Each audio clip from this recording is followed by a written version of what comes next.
Olá, benditos! Quando o rei Ezequias ouviu o relato das ameaças, afrontas e promessas falsas que o Rabsaque havia falado diante do povo, sua primeira atitude foi rasgar suas roupas e cobrir-se de pano de saco. Rasgar as roupas e cobrir-se de pano de saco, que era um material áspero, tipo estopa, eram expressões de luto profundo, geralmente pela morte de um ente querido. Ezequias sabia o quanto os assírios estavam determinados a conquistar Jerusalém e, consequentemente, todo o reino de Judá. E assim, vestido de pano de saco, ele tomou uma segunda atitude. Foi ao templo buscar ao Senhor. Ele não permitiu que a tristeza o afastasse de Deus. Ele sabia que, mais do que nunca, este era o momento de buscar ao Senhor. A terceira atitude de Ezequias foi enviar Eliaquim, Sebna e os anciãos dos sacerdotes, todos vestidos de pano de saco, para buscar a palavra do Senhor através do profeta Isaías e pedir que ele intercedesse pela nação. A resposta do Senhor foi plenamente satisfatória. Ezequias não precisava ter medo dos assírios. O Senhor tinha ouvido as palavras do Rabsaque e trataria essa ofensa pessoalmente com Senaqueribe, o rei da Assíria. Enquanto Rabsaque estava em Jerusalém, os assírios souberam que as tropas egípcias, sob o comando de Tiraca, rei da Etiópia, estavam avançando pelo sul. Esta era uma intervenção egípcia que a Assíria temia e na qual muitos em Judá confiavam. Mesmo distante, o rei da Assíria escreveu uma carta ao rei Ezequias para ameaçá-lo e tentar construir medo, desânimo e desespero no povo de Judá, conforme nós lemos nos versículos 10 a 13. Quando Ezequias recebeu a carta blasfema do rei da Assíria, ele fez exatamente o que qualquer filho de Deus faria. Foi ao templo, estendeu a carta perante o Senhor e orou. E como uma criança que traz seu brinquedo quebrado para o pai consertar, Ezequias colocou o problema diante de Deus para ele dar uma solução. Ele orou com confiança para que o Deus vivo os salvasse, para que todos os reinos da terra soubessem que só Ele é o Senhor.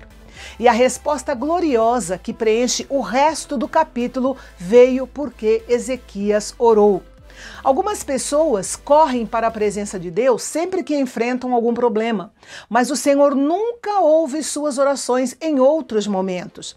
Esse não era o caso de Ezequias. Ele era um homem que buscava a bênção do Senhor o tempo todo, procurava conhecer a palavra e a vontade de Deus, e era isso que dava poder às suas orações. Por meio do profeta Isaías, o Senhor disse que ouviu a oração de Ezequias. No versículo 21, ele se refere à cidade de Jerusalém como a Virgem, filha de Sião, porque Jerusalém era uma cidade que nunca tinha sido invadida antes e não seria invadida dessa vez porque o Senhor não permitiria. Senaqueribe, obviamente, não sabia com quem estava lidando. Nos versículos 23 a 25, o Senhor descreveu o grande orgulho que os assírios tinham em suas próprias conquistas, mas eles não sabiam que quem estava realmente no comando era Ele, o Deus de Israel. E mesmo não sabendo, eles deviam seu sucesso ao Deus a quem eles estavam afrontando. No versículo 28, Deus diz que colocará o seu anzol no nariz e um freio na boca de Senaqueribe, por causa da sua arrogância. Deus usou essa expressão porque era exatamente assim que os assírios faziam com os seus cativos. Depois de enfileirados, eram enfiados anzóis na boca ou no nariz de cada cativo. Suas mãos eram amarradas e presos uns aos outros eram obrigados a seguir rumo ao seu novo destino. Por isso Deus disse: "Vou fazer a mesma coisa com você." No versículo 29, Deus falou que sabia que a invasão da Assíria havia impedido a semeadura naquele ano. Mas o Senhor prometeu que quando os assírios fossem embora, o alimento cresceria por conta própria, até que eles pudessem cultivar os campos, pomares e vinhas. Deus não permitiria que o seu povo morresse de fome. No versículo 32, vemos claramente que Deus estabeleceu um limite de aproximação dos assírios.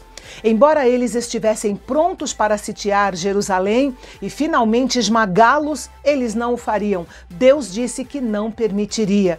É difícil para nós imaginarmos o horror que era quando um exército sitiava uma cidade, deixando toda uma população presa em uma lenta e sofrida fome e sede, como nós vimos que aconteceu com Samaria, a capital do extinto reino do norte de Israel.